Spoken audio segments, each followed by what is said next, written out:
Boa tarde, quinto ano. Hoje mais uma aula de história. Nós vamos falar sobre os governos gerais. Páginas 47 a 49 do livro de história de vocês, ok? A gente vai dar só uma relembradinha aqui do sistema de capitanias hereditárias, que foi a nossa última aula. Então, o sistema de capitanias hereditárias, ele tinha como objetivo o povoamento e o cultivo de cana-de-açúcar. Por quê? Portugal estava passando por dificuldades financeiras, então o rei de Portugal resolveu usar aqui as terras que hoje formam o Brasil, que eram de propriedade de Portugal, para plantar a cana-de-açúcar e gerar lucro. Então, dividiu-se a terra em 15 lotes, foram dados. Cada lote foi dado a uma pessoa de confiança do rei para que plantasse a cana-de-açúcar. E, com isso, os donatários, que eram os donos de cada lote, como eram chamados o dono de cada lote, pagava um valor à coroa portuguesa, ao rei de Portugal. Bom, esse sistema não deu certo. Só duas capitanias prosperaram, que foi a de Pernambuco e de São Vicente. E aí o rei de Portugal resolveu instituir os governos gerais. O sistema de capitanias hereditárias não acabou, foi junto que isso aconteceu, certo? Então, em 1548, o rei de Portugal resolveu instituir o sistema de governos gerais, que era uma administração centralizada na colônia para ajudar os donatários. Era, na verdade, para ajudar as capitanias a defender a colônia de invasores. Esse era o principal objetivo.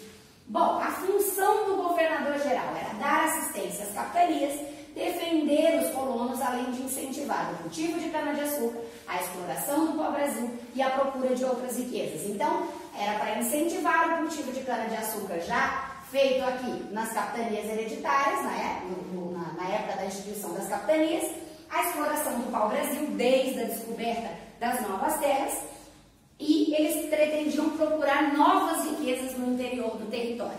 Tudo isso porque Portugal queria lucrar com essas terras, ela tinha que valer dinheiro, ela tinha que fazer coisas que dessem dinheiro a Portugal. Bom, como sede do governo geral, o que é sede? É um lugar onde vai ficar o governador. No caso hoje, atual do Brasil, nós temos a sede do governo em Brasília. Naquela época, como sede do governo geral, foi escolhida a capitania da Baía de Todos os Santos. Dá uma olhadinha lá no conteúdo de capitanias hereditárias no caderno, tem um mapinha com o nome de todas as nossas capitanias. E aí acha a capitania da Baía de Todos os Santos, que hoje é a atual cidade de Salvador. Então, foi lá que foi escolhido para ser sede do governo geral.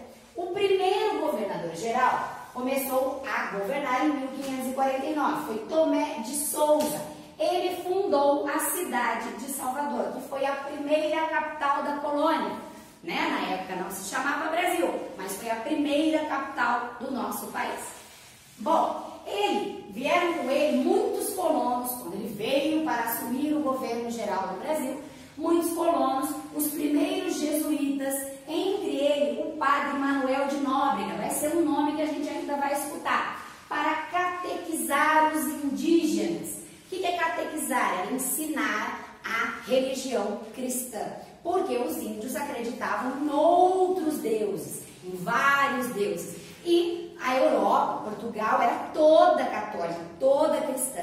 Então, eles queriam catequizar, ensinar a religião cristã aos índios. Bom, ele governou até 1553, então foram 4 anos apenas. Bom, o segundo governador-geral foi Duarte da Costa, trouxe mais colonos com ele, mais jesuítas, e entre ele o padre José de Anchieta. Também vamos ouvir falar dele daqui a pouquinho.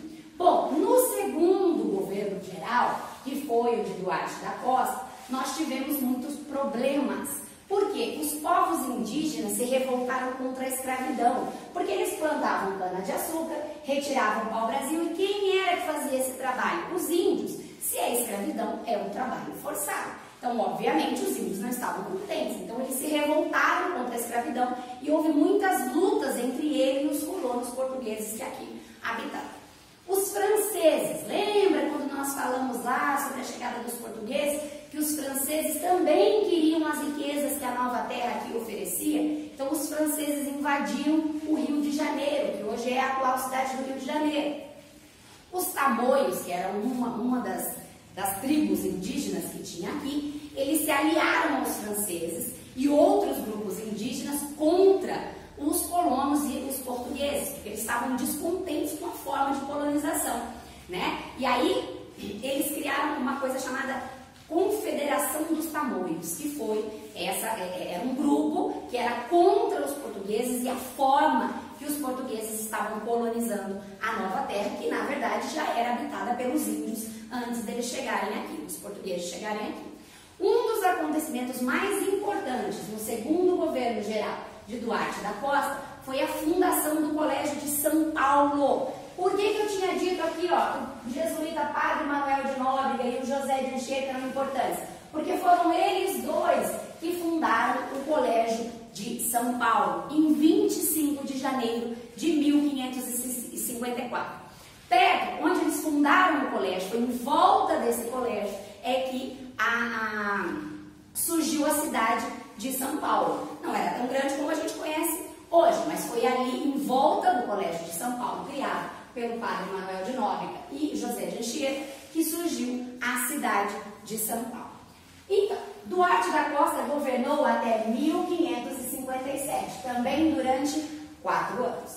O terceiro governador geral começou a governar em 1558, Mendes Sá. Ele conseguiu resolver os principais problemas da colônia. Bom, ele governou durante 14 anos. Então, o primeiro governador geral ficou 4 anos no poder. O segundo governador geral ficou 4 anos no poder. O nosso terceiro governador geral ficou 14 anos no poder. Então, Mendes Sá conseguiu resolver os principais problemas. Quais eram? Então, a reaproximação entre os tamoios. Lembra lá no governo de Duarte da Costa que os tamoios se aliaram aos franceses e se revoltaram contra os colonos? Então, aqui no governo de Mendes Sá, ele conseguiu a reaproximação entre os tamoios e portugueses, que também foram os jesuítas, Manuel de Nóbrega e José de Anchieta, que conseguiram essa reaproximação. José de Anchieta falava muito bem a língua tupi, que era a língua dos índios, e com isso ele conseguiu fazer com que os índios não se revoltassem contra os colonos. Ele reaproximou, conseguiu manter a paz entre os portugueses e os indígenas. A fundação da cidade de São Sebastião do Rio de Janeiro, em 1565, por Estácio de Sá. Você já deve ter escutado, tem até uma faculdade com esse nome, porque ele era sobrinho de Mendes Sá. Então, ele fundou a cidade de São Sebastião do Rio de Janeiro, tá? E ele governou por 14 anos, como eu disse. Ele morreu em 1572. Após a morte dele, o que aconteceu? O governo português resolveu dividir a administração em 2. Então, não ia mais ter um governador geral, iam ter 2, um no norte e um no sul. A do norte, a capital continuaria sendo Salvador, e a do sul, a capital seria o Rio de Janeiro. Só que isso também não deu certo, e aí o rei de Portugal voltou apenas um governador geral. Teve muitos governadores após Mendes Sá, porém eles não foram tão importantes para a história. Nós só vamos estudar esses 3 governadores gerais aqui, tá? O que mais que a gente pode falar sobre isso? Então, só precisamos lembrar que o Padre Manuel de Nóbrega, Padre José de Anchieta fundaram o Colégio de São Paulo, que deu origem à cidade de São Paulo. As redondezas do colégio deu origem à cidade de São Paulo. Então, o terceiro governador geral governou por 14 anos e conseguiu resolver os principais problemas da colônia. Ele também expulsou os franceses. Tá aqui, eu esqueci de falar. Terceiro governador geral, lá no governo de Duarte da Costa, os franceses invadiram o Rio de Janeiro. No governo de Mendes Sá, ele conseguiu expulsar os franceses do Rio de Janeiro com a ajuda do sobrinho dele, Estácio de Sá. Certo? Então dá uma lida no conteúdo, façam os exercícios do livro e até a próxima aula.